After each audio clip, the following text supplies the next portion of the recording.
दुर्घटन षंढर मृत्यु को रास्ता रोक चंडीखोल पारादीप एनएच 53 हलदियागड़ा रास्ता अवरोध होती फल जातीय राजपथर जानवाहन चलाचल बाधाप्राप्त होती।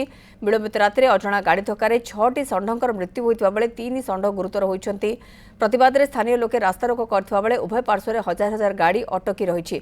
घटनास्थल में मार्साघाई पुलिस पहुंची बुझासुझा करुछि। घटनास्थल अधिक सूचना देउछंती मो सहयोगी प्लावन स्वाई। गतकाली रास्ता रास्ता अवरोध होता तीनोटी पंचायत लोक राजरास्ता को ओह्लैथिले किंतु आज एक स्थिति देखा जाइए। आज हलदियागुड़ा किसी युवक माने रास्ता अवरोध करिसेंती। यार कारण कौन सीधा सड़क आलोचना करबा। सर काली तो रास्ता अवरोध होता आज पुणी रास्ता कौन अवरोध होइछि? जय श्रीराम। शुभांश राउत बजरंगल जिला संयोजक केन्द्रापड़ा। आज्ञा प्रत्येक दिन आमर भूतुमुंडई पाखरु चंडीखोल पर्यंत 50 रु ऊर्ध्व गोमातांगर मृत्यु घटुची। जार कारण हूँ जो एनएचआई जो ठिका संस्था को कम देछि, जो ड्यूटी ठिका संस्था को कम देछि, आम राजवीर हो जो एनकेपीएस हो लगी जो ठिका संस्था मान कम देछि से द्वारा ये अघटन घटुची। कारण असुरक्षित बाईपास प्रत्येक जगार देखिए एमानकर असुरक्षित बाईपास एवं कौन कहले आमर जो अच्छा जो सेफ्टी एजेंसी जो मैंने अच्छा सेफ्टी एजेंसी गाड़ी बुलूची देखुं गोमाता पड़ी छटपट होची से किसी अणदेखा कर जाउछंती।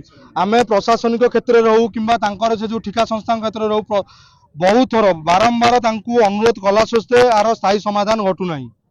एवं पुलिस प्रशासन को आम जनाऊँ पेट्रोलिंग गाड़ी आप पेट्रोलिंग करुँच सत अच्छी राजरास्ता को सुरक्षा दौरान किंतु ये जो गोमातार जो मृत्यु घटुची गोमाता जो दुर्घटना होती केमती जो गाड़ी दुर्घटनाग्रस्त कला केमती कठोर कार्यानुष्ठान नियंतु एवं प्रशासन गाड़ी देखिक भी सेमाने भी अणदेखा कर जाउछंती। प्रत्येक दिन आमर कार्यकर्ता सफल रहउछंती। 40 रु 50 कार्यकर्ता डेली आसिक मृतदेह केमती पता जीव हाथ पैसा खर्च कर एवं जो मैंने इंजर्ड रही से गोटे स्थायी गोशालार बंदोबस्त ना आम पाखे आम 70 रु अधिक वृष महाराज हूँ गोमाता हूँ जो मैंने दुर्घटनाग्रस्त होती रखिक सेवा कार्य जोगा जाउची। आगे आम पारुना से बाध्य होकर राजरास्ता को ओह्लैलु। आर स्थायी समाधान कले आगामी दिन में भयंकर परिस्थिति सृष्टि हम। बजरंगल संपूर्ण रूप राजरास्ता घेराव सहित तार उचित जवाब दब ता तरीकार जवाब दब। जहाँ आपण शुणुले कि गतकाली केतोटी गोमातांकर मृत्यु पर आज युवक माने स्थानीय युवक माने उत्तक्त होई रास्ता अवरोध करिसेंती। सर केतोटा गोमातांकर मृत्यु होईछि आ किभଳି मृत्यु हैला केतेबेले मृत्यु हैला? काली 2:30 राति रे हमें 3 जण आसिले हमें पारिलुनी। डेली एमती पर डे आम आसबू गोमातांकर अंत बाहरी आसी बाहर रोड ऊपर पड़ुची ताकू आम उठेक नहीं रखुचु। आम करू तो केते करू काली 11:30 प्लस रही राति ये जिनस केवल राति 10 पर ये जिनस होउची दिन टा करूना। एमाने प्रशासन कौन पदक्षेप नौनी। आम आसू डेली आम ठिका नहीं रोड पर आम आसबू डेली 10 रु 15 आम हाथ रू खर्च कर घर गाड़ी शुणिक आसबू रोड पर मेसीन खोलिक आम पतिबू।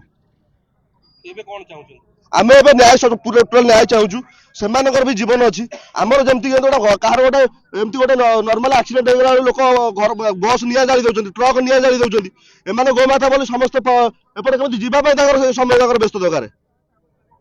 जहाँ आप शुणुले घटनास्थल में मार्साघाई पुलिस पहुंची बुझासुझा करुच्ची किंतु स्थानीय युवक मानकर जहाँ प्रतिक्रिया रही कि यार गोटे स्थायी समाधान आवश्यकता अच्छी जेपर्यंत स्थायी समाधान न होईची से पर्यंत ए राजरास्ता घेराव हुए बोली युवक माने मतामत देइचंती। किंतु इठी गोटे प्रश्न उठुची जदि प्रतिदिन 6 रु 7टी गोरुंकर मृत्यु हेउची ताले प्रशासन चेतुनी काहेकि से ठिका संस्था विरुद्ध रे कार्यानुष्ठान नेउनी काहेकि? जदि आगामी दिन में एभली घटना लगी रहे ताले प्रतिदिन रास्ता अवरोध भरी घटना देखा मिलिबा आ प्रशासन नीरवता उपरे साधारण लोक माने प्रश्न उठेबा पई पछघुंचा जेबेनी।